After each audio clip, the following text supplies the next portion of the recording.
일순환 5회차 복습 자료입니다. 1번 보겠습니다. 서희가 담판을 통해서 획득한 영토에 대해서 이야기를 하고 있어요. 자, 서희의 외교 담판, 이와 관련한 내용이 되겠고요. 바로 이제 거란과의 그 충돌, 거란의 1차 침입 당시에 있었던 이 사건이다라고 볼 수 있겠죠. 자, 그래서 거란의 소손령과 담판을 통해 획득을 하게 되는데 그 지역은 바로 이제 강동육주다라고 우리가 살펴봤었어요. 자, 한번 확인해 보자. 거란과의 충돌이었었다. 자, 고려시대 때 이민족의 침입인데 일단 민족을 구분하셔야 되겠습니다. 그리고 이제 시기별로 어떻게 전개되는지 파악을 하셔야 되겠는데 고려 초기에 해당하죠. 자, 이 고려 초기 성종 시기 때 있었던 당시의 모습이고 성종 아셔야 되겠습니다. 서희의 외교 담판이다. 그래서 강동육주 바로 이제 이 일대를 확보하게 된다라고 봤었고요. 그리고 그 이후에 2차와 3차 침입 때에는 현종이다라고 봤었죠. 그리고 이제 우리가 잘 알고 있는 강감찬의 귀주대첩 바로 이제 3차 침입이다. 그래서 이 시기를 구분을 해 주셔야 되겠습니다. 자, 이 서희의 외교 담판과 관련한 내용에 대해서도 우리가 알아야 되는데 당시 이들에게 고려가 이 나라를 계승한 국가다. 자, 그래서 이를 인정받았다 그랬어요. 국제적으로. 그래. 바로 이제 어떤 나라냐? 고구려 계승이다 라는 사실이죠. 자, 고려가 고구려를 계승했다라는 것에 대한 정체성 그리고 이런 북진 정책 당시의 고려 초기 모습이다라는 사실입니다. 2번 보겠습니다. 자, 이번에는요. 윤관이에요. 자, 이런 인물들 앞서 1번에서는 서희가 나왔었고요. 2번에서는 윤관이 나왔습니다. 윤관의 건의에 의해서 조직되었었던 자, 그러면은 시기는 고려 중기에 해당하고요. 자, 당시 윤관이 건의를 하게 되는데 자, 이 민족과의 충돌, 이 민족이 침입하니까 우리가 이를 막아야 된다. 바로 이제 여진과 관련한 내용이고요. 자, 이렇게 조직됐었던 여진 정벌 특수부대 바로 이제 별무반이 되겠습니다. 자, 앞서 봤었던 요 앞에 있는 광군이라는 거는 거란의 침입 이전에 우리가 만들었었던 특수부대다라고 볼 수가 있습니다. 그래서 거란 침입 대비하기 위해서 만들었던 특수부대고요. 삼별초 같은 경우에는 고려 후기 무신집권 시기 때 최후 때 조직한 부대로서 등장을 하죠. 그래서 몽골과의 항쟁에서 나타나게 되었다라고 보시면 되겠습니다. 자, 그러면 이렇게 해서 이제 건의해서 조직되게 되는데 이 별무반은요. 이렇게 신기군, 신보군, 항마군 이렇게 구성이 되어 있었다라고 봤었고 별무반을 설명하는 키워드들이 되겠습니다. 우리가 여진을 정벌하기 위해서 만들었었던 윤관의 건의에서 만들었던 별무반이고요. 바로 이제 이렇게 조직이 되었구나. 여진과의 충돌 과정에서 등장했었던 내용이다. 그래서 우리는 여진을 정벌하게 되고 결국에는 뭐예요? 동북 구성을 축조하게 되었다. 자, 이게 여진이죠. 하지만 이후에 이제 금이 건국되면서 지금 이 당시의 모습은 달라지게 되는데 이 금이 우리를 압박하면서 결국에는 4대 또는 이제 군신관계다라고도 이야기를 하죠. 이를 이자겸이 수락하면서 북진 정책은 중단되게 된다. 좌절되게 된다라는 내용을 맞습니다. 자, 그러면 지금 답을 정리해 보자면요. 이번에 여진을 정벌하기 위한 특수부대였었구나라는 것을 파악해 볼 수 있겠고 결국에는 이제 동북 구성을 축조하면서 우리가 영토를 확장하게 되더라. 자, 오답 정리해 보자. 나성과 천리장성 이는요. 요 두 가지는 거란 침입에 대비하기 위해서 거란 3차 침입 이후에 등장했었던 자, 그 고려의 방어책이다라고 볼 수 있겠습니다. 자, 어디 있나 보니까 여기 있습니다. 거란의 침입 이후에 지금 나성과 천리장성을 축조하게 되었다. 나성은 이제 개경 근처고요. 개경을 두르는 성이고 천리장성은 고려의 국경지대 바로 이제 이런 천리장성을 이후에 축조하게 되는구나. 물론 이는 여진과의 충돌 이전에 있었던 당시의 모습 고려의 방어책이다 라고 볼 수가 있겠습니다. 3번 보겠습니다. 최후 정권 당시다. 자, 최후 정권이라고 나왔어요. 자, 그러면 최후 때 무신집권기 그리고 이제 최씨 정권이다라고 볼 수 있겠죠. 이민족의 침입인데 몽골의 침입이 있었다라는 사실에 대해서 봤었습니다. 자, 몽골 침입 최후 때 어떠한 일이 있었는가 한번 확인해 보자. 고려 후기 무신집권기에 해당합니다. 자, 몽골이 침입하게 되는데 자, 이 최후 때다. 자, 그래서 최후가 강화도로 천도하게 된다. 그렇죠? 그리고 우리가 이제 이를 격퇴하기 위해서 어떤 일을 벌였는가? 김윤후가 처인성에서 전투를 벌였다라는 것을 봤었습니다. 자, 그 인물 바로 김윤후가 되겠어요. 김윤후죠. 그렇죠? 예, 처인성에서 전투를 벌이고 살리탄을 살았는데 부국민들도 하층민, 이런 하층민들도 활약을 했었다. 바로 이제 몽골 항쟁 과정에서 등장했었던 내용이고, 우리는 당시에 8만 대장경을 축조하면서 8만 대장경을 조판하면서요. 예. 8만 대장경을 조판하면서 이 몽골 항쟁에서 우리가 승리를 거두고 이를 무찌르기 위한 나름의 노력들을 기울이게 됐었다. 고려 후기 무신집권기 몽골과의 항쟁 과정에서 등장을 했었다. 자, 그러면 지금 여기 김윤후가 등장을 했네요. 그리고 처인성에서 전투를 벌였다라는 내용이 등장을 해요. 자, 나머지 오답을 한번 정리해 볼까요? 이의민, 앞서 봤던 이 앞에 나와 있는 이의민 같은 경우에는 최씨 정권 이전에 무신 집권자이죠. 그죠? 최씨 정권 이전의 무신 집권자로서 여러분들이 앞서 지난 시간에 공부했었던 이의민이란 말이야. 예, 그리고 이제 최충원 등장하면서 최씨 정권이다라고 우리가 봤었고, 그 이전에 있었던 천민 출신 무신 집권자구나라는 것을 파악해 보시면 되겠고요. 그리고 다른 오답으로서요, 이성계는 이제 뭐 고려 말 때 등장하는 인물이죠. 조선 건국의 이제 왕으로 등장하게 된다. 최무선, 이 최무선 고려 말 때 왜구 침입 격퇴에서 등장하는 인물입니다. 어디 있나? 고려 말 때 예, 왜구 침입 과정에서 이를 격퇴했었던 최무선이 있습니다. 이성계도 있고요. 최영도 있죠. 그렇죠? 예, 이 시기 때 바로 이제 왜구 침입이 있었던 당시 모습이다. 자, 그와 관련한 인물이었습니다. 그리고요, 지금 3번에 보니까 두 번째 줄에 귀주성이라고 돼 있어요. 이것도 있지 않습니까? 귀주성도요, 몽골 항쟁 과정에서 본 것 같은데, 예, 봤다라고 하면은 공부 꼼꼼히 하신 거예요. 어디 나와 있냐? 자, 초기에 박서의 귀주성 전투라는 게 있습니다. 자, 귀주성. 예, 이 귀주성이 바로 이제 귀주대첩 때 있었던, 예, 이 귀주대첩. 자, 이 지역과 관련이 돼 있단 말이에요. 자, 그러면 지금 여기에서 등장하는 귀주성, 왜 답이 안 되냐? 앞에 박서가 없잖아요. 그죠? 그래서 이제 이렇게 골라주시면 되고, 최무선 같은 경우에는 진포대첩에서 예, 왜구 침입 때 활약하게 될 겁니다. 이성계는 위화도 해군, 위화도 해군과 관련해서, 예, 이상하게 됐다. 자, 위화도 해군 관련해서 등장하는 인물이 바로 이제, 이성계. 그리고요, 그 다음에 보니까 고려조정 몽골을 격퇴하기 위해서 무엇을 8만 대장경을 조판하게 되었다라고 봤습니다. 자, 초조대장경 어디서 봤더라?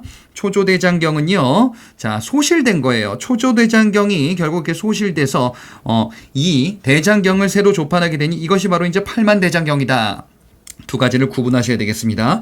그리고 직지심체 요절이라는 것도 나왔는데 이거는 문화편에서 공부할 금속활자 인쇄본이에요. 예, 그래서 지금은 이건 뭐지 하면은 지금은 패스하시고 다음 시간에 여러분들을 기다리고 있을 테니까 기대하시라. 개봉박두 4번 문제로 보겠습니다. 자, 어떤 것은 개경환도에 반발하여 대몽항쟁을 전개하였대요. 예, 대몽항쟁이다. 예, 몽골과 항쟁 과정에서 활약을 했다라는 건데, 이제 개경환도 결정을 고려 조정이 했나 봐요. 개경환도에 반발했었다. 강화도에서요. 그죠? 강화도에서 항쟁하다가 개경으로 돌아간다라는 것은 예, 이 몽골 항쟁에 우리가 이제 어느 정도 이제 굴복하고 들어가겠다, 항복하겠다라는 이런 선언이며, 한편으로는 무신 집권의 붕괴다라고도 볼 수 있겠단 말이에요. 자, 반발했었던 무신의 자녀 세력, 군사 조직, 바로 이제 삼별초, 이 삼별초의 항쟁이다라고 우리는 살펴봤었습니다. 이 삼별초는요, 몽골 항쟁을 이어갔었던 이 삼별초란 말이에요. 자, 이 삼별초는 애초에는 최우가 조직했었던 예, 부대로부터 출발하게 되지요. 그치? 그러면서 배중손, 김통정이 지휘했었다. 자, 진도와 제주도에서 항쟁했었다라고 봤었고요. 그리고 또 중요한 거 하나가 일본에 국서를 보내면서 이들과 연대를 꾀하고 몽골과 항쟁에 이어가고자 했었던 바로 삼별초. 자, 이 삼별초는요, 결국 일본에게 국서를 보냈다. 자, 근데 진압당했대요. 삼별초 최후. 자, 진도에서 제주도 이렇게 항정했다라고 봤는데 결국 진압된 곳은 제주도구나. 야, 이렇게 이제 보시면 되겠죠. 자, 여기에 지금 앞에 보니까 도방이 있습니다. 자, 도방은 이의민 시기 때 폐지됐었던 군사조직으로서 경대승 때 만들어진 군사조직이죠. 자, 앞서 쭉 보니까 무신집권기 때 어떤 게 있었냐면요. 자, 도방을 군사조직으로 만들었습니다. 이게 도방이죠. 자, 그랬다가 요거를 폐지했다가 최충원 때 다시 도방을 부활하게 됩니다. 자, 그래서 무신의 또 다른 군사 기반 조직이 되겠습니다. 5번 문제 보겠습니다. 자, 5번 보니까 어떤 누구의 침입으로 누가요? 공민왕이 피난을 떠났대요. 자, 그러면은 고려 말 시기에 해당하는구나. 고려 말 때 공민왕이 피난을 떠나게 되는데 바로 자, 뭔가요? 홍건적의 침입이죠. 홍건적의 침입으로 공민왕이 피난 갔구나. 그래요? 이게 어디 있나? 고려 말 때 있었던 또 다른 이제 대외 침입이다. 여기 이제 홍건적이죠. 홍건적. 그죠? 예. 그래서 공민왕이 피난 간단 말이에요. 어디로요? 복준대 여기가 지금의 안동이다라고 살펴봤었습니다. 자, 그래서 안동으로 피난 갔다. 자, 앞서 강화도로 피난 갔었던 거는 무신집권기 때고요. 나주로 피난 간 거 가만히 있자. 이거 어디 있는 것 같은데. 예, 나만 생각나나? 나주로 피난 갔었던 거는 고려 초 현종 때예요. 요거 거란의 2차 침입에 등장하는 내용입니다. 자, 거란의 2차 침입이 어디 있나? 요 앞에 있죠. 자, 거란의 2차 침입입니다. 이때 현종이 나주로 피난 갔다라는 내용이 들어가 있습니다. 자, 그래서 이렇게 구분해서 한번 알아보시기 바랍니다. 지역으로 물어보는 문제가 출제될 거예요. 예, 이런 것들을 하나 둘씩 연습을 해보자. 지금은 아직은 서툴지만 여러분 할 수 있어요. 자, 6번 문제로 넘어가 보겠습니다. 고려말 최영은요. 자, 고려말 최영입니다. 그지? 고려말이에요. 자, 어느 지역 정벌을 추진했다. 근데 이성계가 위화도에서 회군했대요. 자, 그러면 이성계가 위화도 회군하는데 애초에 가려고 했었던 곳이 어디입니까? 바로 여기가 되겠죠. 예. 위화도 회군이다. 요동 정벌을 추진하게 되죠. 자, 이는 요 앞에 시크릿 노트 관련한 여기에도 등장을 합니다. 요동 정벌을 결정했다. 최영이 주도했었던 거죠. 이성계가 위화도 회군을 통해서 군사권을 장악하고요. 이후에 왕을 갈아치우고요. 그리고 이제 과전법을 공포하면서 신진사대부의 경제적 기반을 확보하는 이런 개혁 정책을 고려할 때 이어가는구나, 과전법이구나 라는 것을 파악해 볼 수가 있겠죠. 자, 그리고 이제 고려를 멸망시키고 조선을 건국하게 되는 그 내용으로 이어지겠구나. 자, 7번 문제 보겠습니다. 경제편 문제입니다. 자, 어느 왕 때 처음 시행된 전시과래요. 처음 시행됐대요. 전시과가요. 자, 전시과는요, 고려 토지제도의 근간입니다. 근데 처음 시행됐대. 시작된. 자, 그러면 뭐냐? 시정전시과 얘기하는 것 같죠? 자, 경제편에서 우리가 중요하게 봤었던 전시과입니다. 자, 이 전시과는요, 처음 시작이 이제 경종 때 되겠죠? 자, 그것이 개정되죠? 목종 때. 그리고 다시 한번 바뀝니다. 자, 그래서 시정전시과, 개정전시과, 경정전시과. 자, 요렇게 우리는 살펴봤고요. 그리고 내용에 대해서도 맞습니다. 시정전시과에서 중요한 원칙이다라고 하면요, 인품을 고려한다라는 것을 살펴봤었습니다. 자, 이것이 개정전시과 때 빠지고, 그리고 전직관리에게도 지급했었던 건데, 요게 이제 경정전시과 때 빠지면서 사실상 완성이 되는 게 문종 때 경정전시과 요렇게 되겠죠. 자, 그러면 처음 시행된 거는 경종 때 시정전시과입니다. 그렇죠? 자, 이후에 이왕 때 이것을 어쩌고저쩌고 해가지고 경정전시과로 완성됐대요. 그러면은 문종 때 얘기고요. 자, 경정전시과와 관련한 내용을 골라보면은 가만히 있자. 내용이 좀 뭔가 길어 보이는데요. 인품을 고려했다라고 돼 있으니까 이는요, 시정전시과에 해당하는 내용입니다. 그리고 개정전시과 때 이것이 빠지고요.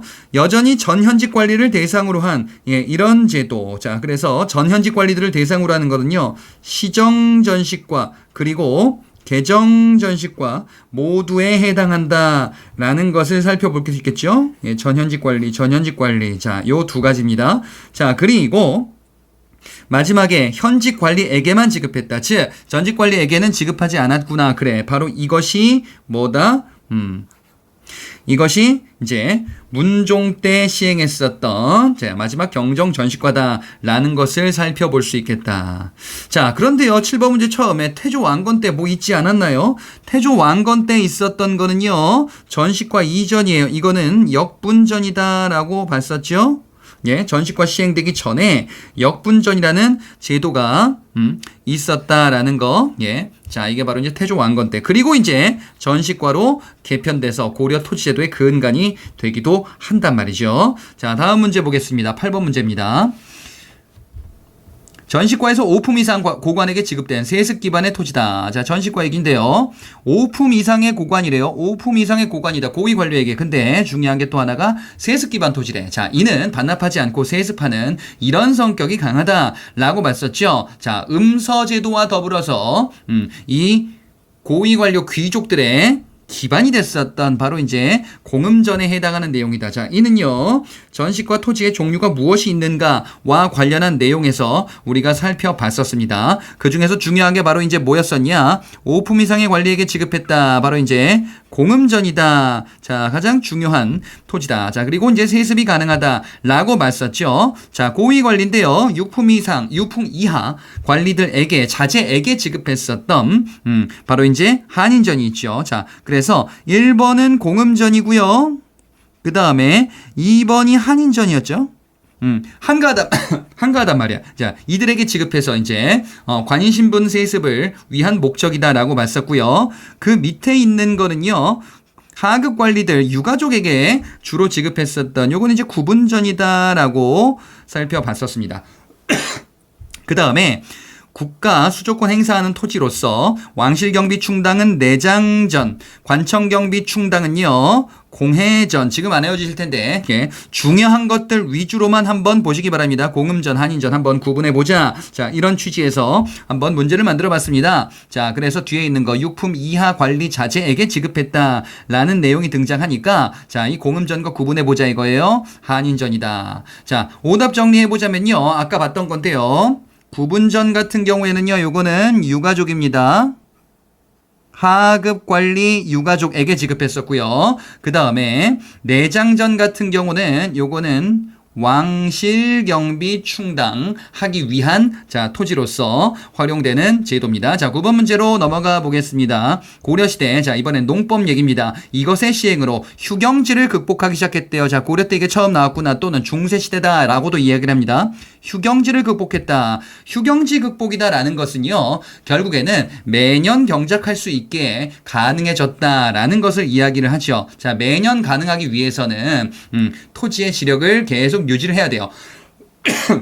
그러니까 땅에 거름대비를 줘야 된다. 이게 뭐야?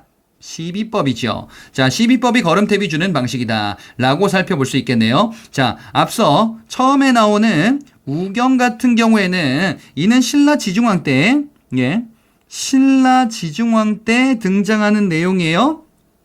우경을 실시하기 때문에 고려시대 들어서는요, 땅을 깊게 가는 심경법이 일반화되었다 라고 이야기를 하기도 합니다. 자, 그런데 휴경지 극복과 관련된 거는 이제 시비법이 되겠고요. 그 다음에 뒤에 보니까요, 후기에는요, 고려 후기입니다. 자, 고려 후기 들어서 모내기법 굉장히 중요한, 또는 요거 뭐라고 하죠? 이양법이다 라고도 이야기를 하죠. 자, 이것이 어떻게 됐대요? 고려시대 때 처음 도입된 거죠. 널리 시행되는 거는 저 뒤에 조선 후기에 나올 겁니다. 자, 그래서 우리는 농법을 이런 식으로 정리했었는데 여기 있구나. 심경법 깊이갈인데요. 이는 이전에 신라 때 우경이 실시돼서 그 이후에 이게 이제 일반화되었구나. 이렇게 보시면 되겠고, 시비법을 지금 물어봤죠. 시비법 휴경지 극복이다. 자, 그리고 이양법. 일반화된 건 아니고요. 처음으로 도입된 겁니다. 자, 처음으로 고려 후기에 이제 도입이 된 게 이항법 또는 모내기법이다 라고 알아두셔야 되겠습니다. 자, 그러면 이와 관련한 답을 찾을 수 있겠고요. 10번 문제로 보겠습니다. 고려시대 호장, 부호작 직책을 영입했대요. 영입했대. 자, 이는 고려 사회편, 지금 우리가 보는 중세시기와 관련한 내용에서 등장을 했었습니다. 자, 그 중에서 호장, 부호장의 직책을 역임했다. 이건 뭐냐? 신분제와 관련한 내용에서 우리는 확인해 볼 수 있겠습니다. 자, 고려 사회편에서 우리는 여러 가지를 봤었는데 그 중에서 호장과 부호장을 배출하기도 했었던, 자, 바로 뭡니까? 향리죠. 향리는 중류층이다. 하급 관리들이죠. 자, 여기에 이제 향리가 등장을 하는 거지. 그치? 자, 그래서 이렇게 배출을 했다라는 것을 파악해 볼 수가 있겠고요. 향리는요, 본래는 지방의 세력이었었던 호족 출신이기도 하지요. 자, 향리다.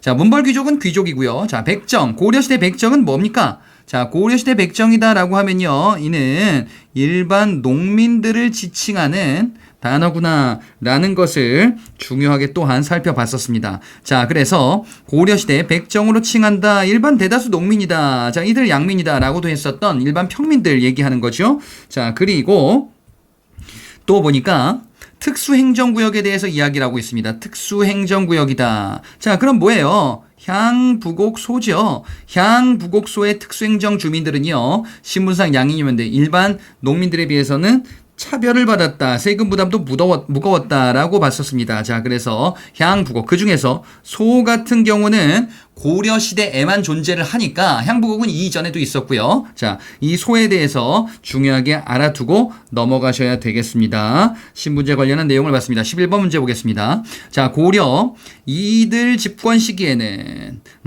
천민의 신분해방운동이 전개되기도 했었대요. 천민의 신분해방운동 대표적으로 만적의 난이구나. 예, 바로 무신집권기 때 해당하죠. 김삼이, 효심, 만적 모두 다 무신집권기 때 해당하는 난인데, 김삼이, 효심은 우리는 지금 1순환 때는 중요하게 다루지는 않았어요. 2순환 때 좀 자세하게 말씀을 드리겠습니다. 어찌됐건 무신집권기 때 해당하는 내용이고요. 원종과 애노의 난, 이건 뭐야? 원종과 애노의 난은 요거는 신라 말 때, 그죠? 예. 신라 말 때 진성여왕 시기 때 있었던 최초의 농민 봉기로서 여러분 또 잊어먹었을 거야. 앞으로 한번 쭉 가볼게요. 예, 쭉 가다 보니까 너무 많은데, 예, 쭉 계속 가보자. 예, 가면 되지 뭐. 쭉 가보니까 여기 이제 여기 나와 있죠. 농민봉기 확산이다. 원종과 애노의 난 이거거든. 그죠? 최초의 농민봉기다. 자, 그래서 신라말 때 이런저런 일들로 이어지는 시작이고요. 이건 진성여왕 시기 때 해당한다라고도 이제 여러분들이 살펴봤었습니다. 자, 그래서 쭉 다시 내려와 보면은 우리가 지금 보고 있었던 거는 자, 사회편 얘기였었고요. 자, 이와 관련해서 무신집권기 때 이런저런 난들이 있었다라고 봤는데요. 신분해방 성격의, 자, 만적의 난이다. 예, 천민 출신 이음인. 그리고 이때는 집권은 이제 이음인 아니고 현재 최충원 시기 때이긴 한데, 예, 이에 영향을 받았다. 이렇게 알아두시면 되겠습니다. 자, 다음 문제 보자. 12번. 고려 중기 지공거 출신. 자, 이번에는 고려 문화편과 관련한 내용이 되겠습니다. 자, 고려 중기래요. 가만, 이 주제가 뭐더라? 고려 중기. 자, 지공거 출신이래. 예, 과거 시험 출제위원 출신이었었다. 자, 지공거 출신이었, 이 사람. 자, 그래서 이런저런 거에서 뭘 했다고요? 사학을 융성시켰다. 라고 돼 있는데, 문헌공도, 구제학당, 예. 자, 이를 통해서 이런 것을 만들고, 이제, 유학을 널리 사적으로 확산시키고 교육하는데 큰 역할을 했었던, 바로, 누구예요? 최충이죠. 그죠? 예. 사학이 융성하게 됐었던 당시의 모습. 자, 그래서, 유학이 어떻게 발전하는가. 유학. 물론 이제 고려 후기에는 이제 성리학으로, 새로운 유학이 들어오기도 하죠. 그 이전이에요. 고려 중기에 해당하는 내용이었습니다. 자, 지공거 출신 누구요? 최충이죠. 구제학당, 문헌공도. 자, 그래서 지금 뭐가 융성한다? 사학이 융성한다. 라는 걸 봤었죠. 사학이 융성하니까 고려 조정은 관악을 진흥시키기 위한 정책을 취하게 되니 바로 이제 칠제와 양현고, 자 이게 바로 이제 예종이라는 왕 때 이런 것들이 등장했다. 자 이를 중심으로 먼저 파악해 주시면 되겠습니다. 자 그러면 문제 보시면요. 관악진흥책 얘기 있는데 예종이라는 왕이 나와 있어요. 자 그러면은 뭐다? 칠제와 양현고다. 서적포는요 숙종이라는 왕 때고요. 숙종이라는 왕 때고요. 만권당은 충선왕이 만든 것. 예. 자 이렇게 구분해서 볼 수도 있겠습니다.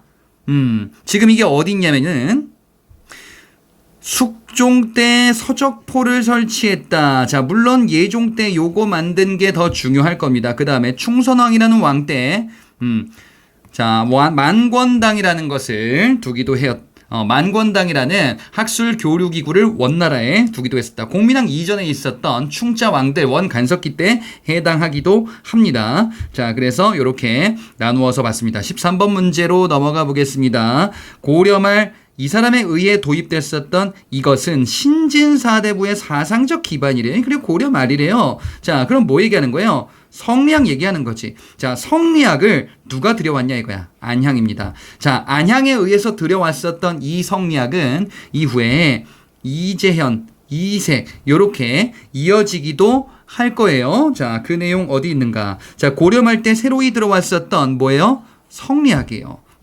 이 성리학은 새로운 신유학이다 라고 볼 수가 있겠죠. 그죠? 예. 이 성리학이 이제 확산되게 되는데, 안향에 의해서 성리학이 도입되었다라는 내용이 여기에 나와 있죠. 그죠? 자, 이는요, 실천적 기능. 고려 말 때 문제를 해결하기 위한, 개혁을 추진하기 위한 신진사대부들의 개혁적 성격이 강했었던 신진사대부의 바다였기 때문에 이 당시 신유학이었던 성리학은요, 실천적 기능이 당시 매우 강한 이런 모습으로 정착하게 된다라고 볼 수 있겠고, 바로 누구요? 신진사대부의 개혁적 사상이었었다. 그래서 실천적, 그래, 개혁적이다라는 것이 실천적, 실천을 해야 되잖아. 이런 맥락으로 머릿속에 집어넣어 주시면 되겠습니다. 자, 다른 것 보자면요. 오답 보자면은 훈고학이라는 거에 대해서 언급을 했었거든요. 성리학 이전에 원시유학, 예, 이전에 있었던 원시유학, 애초에 처음 만들어진 유학을 다시금 복원하자라는 게 바로 이제 훈고학입니다. 그래서 복원 해석적이다라는 게 훈고학이라는 내용과 연관이 있다라는 것을 파악해 주시면 되겠어요. 자, 이것을 새롭게 개편한 게 뭐다? 성리학이다. 자, 그 맥락을 이제 수업 때 말씀을 드렸습니다. 자, 14번 보겠습니다. 역사서 문제입니다. 이 계승의식을 바탕으로 편찬된 김부식의 삼국사기. 김부식의 삼국사기는요, 자, 바로 이제 신라 계승의식을 바탕으로 하고 있죠. 왜냐? 이 김부식이 묘청의 서경천도 운동에서 나왔었던 이 개경파 김부식이잖아요. 예. 그래서 신라 계승의식, 고구려 계승의식 아니란 말이에요. 자, 그리고 유학자 김부식은요, 유교 합리주의 사관에 입각하여 자, 이 삼국사기를 서술하게 될 겁니다. 따라서 단군의 고조선 건국사실 어때요? 소개되어 있지 않다. 예, 단군의 건국사실 이는 소개되어 있지 않은, 자, 바로 이제 역사서 지금 남아있는 것 중에 가장 오래된 역사서, 자, 김부식의 삼국사기가 되겠죠. 자, 이 삼국사기는요, 유교 합리주의 사관에 따라서 신라 중심으로 서술했었다라고 봤었고, 기전체 서술 방식을 취한다라는 내용에 대해서도 우리가 언급을 했었습니다. 자, 가장 오래된 역사서가 되겠습니다. 김부식의 삼국사기. 자, 그리고 뒷장으로 넘어가 보자면은, 자, 15번 있습니다. 원간섭기 편찬됐었던 삼국유사인데요. 자, 이 삼국유사는 일연의 삼국유사. 그죠? 자, 김부식의 앞서 봤었던 삼국사기. 그 다음에 이규보에는 동명왕편이 있습니다. 각훈의 해동고승전이 있어요. 이숭휴의 제왕운기가 있습니다. 이런 역사서들 나누어져 있구나. 자, 지금 우리가 보는 거는 일연의 삼국유사입니다. 그죠? 예. 불교사 중심으로 서술했었던. 자, 그리고 김부식의 삼국사기.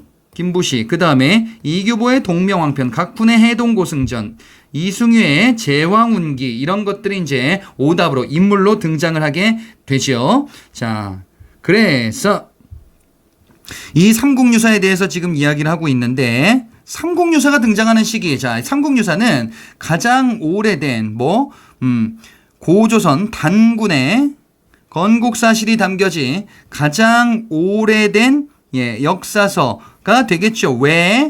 왜냐하면 민족의 전통을 중시하고 발굴하자라는 당시 고려 원간석기 때 전통을 발굴하자라는 이러한 흐름이 쭉 이어지고 있었단 말이에요. 자, 그래서 우리의 바로 단군신화가 소개된 최초의 역사서로서 이렇게 등장을 하는구나 라고 파악해 주시면 되겠습니다. 자, 그러면 객관식 문제로 넘어가 보겠습니다. 16번 문제입니다. 다음 상황 이후에 전개된 사실로 옳은 것을 골라보자. 거란군이 귀주를 지난대요. 거란군이 귀주를 지날 때 강감찬, 자, 다 나왔다. 그러면은 지금 이거는 뭐냐? 강감찬 나왔으니까 귀주 대첩이다 라는 것을 알 수 있죠. 거란 언제요? 3차 침입 때 해당되는 내용으로 살펴봤었습니다. 자, 그러면 이거 어딨나? 앞으로 또 쭉 따라라라 올라가 보자. 여기 있네요. 3차 침입. 이 거란의 침입, 강감찬의 귀주대첩이었고요. 그래서 이를 물리치고 결과 어떻게 됐어요? 나성과 천리장성을 이후 침입에 대비하기 위해서 축조하게 된다라고 살펴봤었어요. 자, 그러면 이후에 해당하는 이후에 전개된 사실로 옳은 것을 골라보자. 자, 옳은 것을 골라보니까 4번에 있네요. 천리장성을 국경지대에 이렇게 만들게 되는구나. 1번 보자. 거란에 의해서 발해가 멸망하였다. 발해가 멸망했었던 거는요, 고려가 이제 막 건국됐었던, 이거는 후삼국 시기에 우리가 봤었던 내용이에요. 그죠? 후삼국이 항쟁하는 과정에 발해가 멸망하였다라는 것을 살펴봤었죠. 그 다음에 이번에 서희의 활약으로 강동육주 획득했다. 이거는 거란 1차 침입 때죠. 왕은 성종 때다. 근데 지금 3차 침입은 언제라 그랬어요? 현종 때라는 내용에 대해서도 봤습니다. 3번에 거란을 배척할 만부교 사건이 일어났다. 요거 고려 초 태조 때 우리가 살펴봤었던 내용이지요. 자, 그래서 만부교 사건, 북진 정책 관련해서 요게 이제 만부교 사건이다 라고 살펴봤었죠. 그죠? 자, 그래서 이렇게 파악해 주시면 되겠습니다. 답은 4번이 되겠네요. 17번 문제. 가 군사 조직에 대한 설명으로 옳은 것을 골라보자. 자, 원종 아직은 잘 모르겠어요. 근데 개경환도 결정이라는 내용이 있죠. 개경환도 결정에 대해서 반발했대요. 그래서 누구를 왕으로 추대하고 진도로 옮겼대. 진도. 그치? 일본에 외교 문서를 보내기도 했다. 지금 눈에 살짝 보이고 있습니다. 그러면은 이 가 군사 조직 뭐지요? 바로 삼별초. 자, 몽골 항쟁 과정에서 끝까지 활약했었던 바로 삼별초 항쟁, 몽골과 충돌해서 등장하는 내용이었습니다. 그래요. 삼별초에 대해서 옳은 것을 골라주시면 되겠습니다. 자, 보니까 2번에 있습니다. 최씨 무신 정권의 군사적 기반이었다. 최우 때 만들고 이제 무신 집권기 때 쭉 기반으로 활약이 되게 되고 이제 개경환도 결정에 반발하면서 자신들의 권력을 지키기 위한 마지막까지 노력을 짜내기도 했었다. 1번. 오답을 보자. 국경지대 양계에 설치되었다. 자, 양계에 설치된 거는 아직은 안 배웠습니다. 이거는 이제 주진군이다라고 하는데 아직은 안 배웠어요. 요거는 이순환 때 볼 겁니다. 그 다음에 3번 신기군, 신보군, 항마군으로 구성되었다. 이거 뭐지? 이거 앞서 여기서 봤었는데, 자, 윤관 얘기해서 봤었는데요. 바로 이제 신기군, 신보군, 항마군. 이건 뭐예요? 바로 윤관에 건의해 주겠었던 여진정벌 특수부대 별무반이 되겠죠. 자, 그래서 이는 별무반이구나. 3번 거란 침입 대비하는 과정에 설치되었다. 요거는 광군이라는 건데요. 요것도 아직 배우지는 않았습니다, 사실. 자, 그래서 2번 18번 문제 보겠습니다. 고려 토지제도에 대한 다음 설명 중에서 가장 적절하지 않은 것을 골라보자. 고려시대 토지제도에 대해서 이야기를 하고 있습니다. 자, 전시과 얘기를 물어보는 것 같아. 1번 보니까 과전으로 공물을 취할 수 있는 전지와 땔감을 얻을 수 있는 시지를 주었다. 그래서 전시과. 자, 근데 요게 맞나 보자 이거예요. 전지의 의미가 뭐냐? 곡물수치. 그래, 밭전자다. 그 다음에 시지. 땔감을 얻을 수 있는 임야를 의미하고, 자, 그 제도를 전식과다라고 이야기를 했었죠. 자, 그래서 전지와 시지에 대해서 자, 지급을 하는 겁니다. 뭘 지급해요? 수조지, 수조권을 지급합니다. 그런 거를 우리는 뭐라고 하냐? 과전이다라고도 하는 거예요. 예. 그래서 이게 바로 뭐다? 전식과구나. 그렇죠? 자, 그러면 지금 보니까 틀린 데가 없습니다. 맞습니다. 이번에 각 지방관청에는 공회전을 지급하고 사원에는 사원전을 지급하였다. 사원전은 뭔지 모르겠는데 패스해보자. 일단 이번에 보니까 공회전 지급 얘기가 있어요. 공회전 관청에 맞나요? 예, 공회전이 맞는가 쭉 보니까 예, 공회전이 관청경비, 왕실경비는 내장전. 자, 그래요. 요런 개념들이 숨어 있구나. 맞습니다. 그 다음에 3번. 5품 이상 관료에는 공음전을 지급했고 이는 세습이 불가능했다. 5품 이상 관료다 그러면은 고위 관료들 얘기하는 거죠. 그래요. 공음전 맞는데 근데 세습이 가능하잖아. 세습이 가능해서 이들의 기반으로서 쭉 경제 기반으로서 기능을 하게 된다. 자, 그래서 여기가 틀렸어요. 불가능이 아니고 가능하다 이거야. 공음전은. 그 다음에 4번에 관리에게 보수로 지급된 과전은 수조권만 가지는 토지였다. 중요한 개념이에요. 수조권이다. 자, 그러면은 오답 유도로 이렇게 나올 거야. 소유권. 그치? 이렇게 나오면 틀린데 수조권이다 라고 하면은 맞지. 그치? 자, 그래서 수조권 토지, 수조권을 지급했다라는 거고요. 소유권 관련해서는 요거 민전이라는 개념이에요. 예, 그래서 전시과로 지급된 토지는 수조권만 갖게 되는 토지를 의미한다라고 봐주시면 되겠습니다. 자, 그래서 옳지 않은 거 3번이 되겠습니다. 19번 문제 보겠습니다. 가해 주민에 대한 설명으로 가장 옳지 않은 것을 골라보자. 자, 고려시대 얘기 나왔습니다. 근데 지금 보니까 뭐 이런저런 것들 뭐 채취하거나 이런저런 것들 물품을 생산한데 지나치게 많이 거둬 주민들이 어려움을 이기지 못해. 자, 그러면 이 지역은 세금 부담이 무겁구나라는 걸 알 수 있습니다. 그래요. 여기에 주민이다라고 하면은 특수행정구역, 향, 부곡, 소, 차별을 받는다라는 걸로 개념을 뭔가 유추할 수 있는데 그 중에서도 향과 부곡은 농업 담당이고요. 소는 수공업 담당이에요. 자, 그 개념을 한번 찾아보자면 여기에 있습니다. 향, 부곡, 소의 주민, 에 대해서 이야기를 하고 있고요. 그 다음에 좀 앞으로 가보자면은 제도 관련해서 지방행정에서 향, 부곡, 그 다음에 소, 수공업, 특수행정구역이다. 예, 특수행정구역 향부곡소인데 그 중에서 소는 수공업과 관련한 지역이다. 라는 것을 파악할 수가 있겠습니다. 자, 그래서 소의 주민이에요. 특수행정구역이다. 그러면 특수행정구역과 관련한 내용 3번에 있잖아요. 신분상 양인데 차별받았단 말이에요. 그죠? 예, 이들은 천민은 아닌데 대우가 상당히 낮고 차별받았던 당시 고구려시대 때 대표적인 사람들이다라고 볼 수 있겠죠. 자, 1번 오답 보자. 호족 출신으로 지방행정의 실무를 담당했다. 이들 누구죠? 호족 출신의 지방행정의 실무래요. 자, 그러면은 향리 얘기하는 거지. 그지? 2번에 매매상속 증여의 대상이 되었다. 그러면 이거 재산이네? 이거 노비 얘기하는 거예요. 예. 매매상속 증여의 대상이 되었다라는 거는 사실상 재산 취급을 받았다라는 것을 의미하거든요. 이게 노비 얘기하는 거죠. 그죠? 예. 그래서 노비에는 이런저런 특징들이 있다라고 살펴봤었습니다. 자, 그리고 4번에 보니까요. 음소나 공음전의 혜택을 받았다. 음소, 공음전 앞서 봤잖아요. 그죠? 예. 이들은 뭐야? 귀족이겠지, 당연히. 그치? 자, 이렇게 해서 사람들이 누구인지 구분을 해봤습니다. 다음 문제 두 문제가 우리를 또 기다리고 있습니다. 20번 문제입니다. 다음 자료 관련된 역사적 사실로 가장 옳은 것을 골라보자. 예종이란 단서가 있습니다. 근데 보니까 뭘요? 칠제를 둔대요. 그치? 그래서 이런저런 것들. 잘 모르겠는데 예종 때 뭐 칠제 두었다. 그러면은 이건 뭐야? 관악지능책이지. 관악지능책으로서 반드시 기억하시라라고 했었던 게 칠제와 양현고거든요. 이게 이제 예종 때 있었던 내용으로 우리는 살펴봤었다. 자, 예종 때 있었던 고려 문화편에서 아까 봤었죠? 요거 얘기다. 칠제와 양현고다. 요거 얘기예요. 요거. 자, 그래서 우리는 이렇게 살펴볼 수 있겠고. 자, 그러면 자, 당시 관련된 내용으로서 지금 양형고가 빠져 있네요. 이번에 만권당 통해서 학문을 교류했다. 이거는 충모시기왕 아까 봤었죠? 충선왕 때 있었던 학술 교류기구입니다. 현량과 요건 아직 안 배웠어요. 이건 조선시대 때 가서 배울 겁니다. 3번은요. 4번은 배웠죠. 독서의 기준을 3등급으로 나눴다. 이거 뭐지? 독서 3품과라고 봤었죠. 이거 가만히 있자. 어디 있더라? 이거 본 것 같은데. 가만히 있자. 이게 어디 있더라? 여기 쭉 보니까 이거 문화편에, 문화편에 보니까 여기 조금 더 가야겠네요.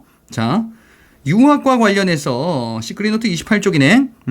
독서 3품과라는 거 봤잖아요. 유교 이념 뒷받침하기 위해서. 이런 거였다. 원성왕식이었다. 신라 하대 때 있었던 바로 이제 제대로 정착되지 못했었던 독서 3품과이기 독서 3품과 3이라는 상중하 세 가지를 기억하시라 라고 말씀드렸었습니다. 자, 그래서 오답을 확인하고 1번을 봤습니다. 자, 21번 문제 보겠습니다. 우리나라 역사 서술 경향이다. 순서대로 나열해보자. 가해 보니까요. 민족적 자주의식, 우리 민족의 자주의식, 전통 이런 걸 강조하는 것 같아. 고구려 계승의식. 그치? 자, 그 중에서 고조선 말고 고구려입니다. 영웅서사시 동명왕편이 작성됐대요. 동명왕편. 자, 고려시대 역사서가 어떻게 쭉 이어지는지, 자, 순서대로, 우리는 살펴보셔야 되는데, 그 중에서 이규보의 동명왕편이죠. 동명왕이 주몽을 얘기하는 거거든요. 자, 그래서 이는 무신집권기 때 해당한다라는 것을 살펴볼 수 있겠다. 자, 그래서 무신집권기 때 동명왕편이에요. 그러니까 여러분들 집권 세력이 어떻게 되는지를 나누어서 파악하고 계셔야 되겠습니다. 나를 보니까 성리학 나왔어요. 성리학이 고려 말 때 원간섭기 때 들어왔단 말이에요. 그죠? 자, 이재현의 사략편찬이다. 그러니까 고려 말 들어온 이후에 고려 말 시기에 해당한다라는 걸 볼 수 있겠네요. 사략이다. 그치? 이재현의 사략은 조금 더 여기 있죠. 좀 아까 봤던 기억이 여기 있고요. 그 다음에 니은이 이제 이재현의 사략 여기 있네요. 이렇게 이제 살펴보시면 되겠죠. 뭐 가안하긴 하네요. 다를 보니까 자, 유교 합리주의 사관에 기초해서 기전체를 편찬한 삼국사기다. 그치? 이거는 고려 중기 김부식의 삼국사기죠. 고려 중기 문벌 귀족 집권 시기에 해당하는구나. 이게 이제 다에 있습니다.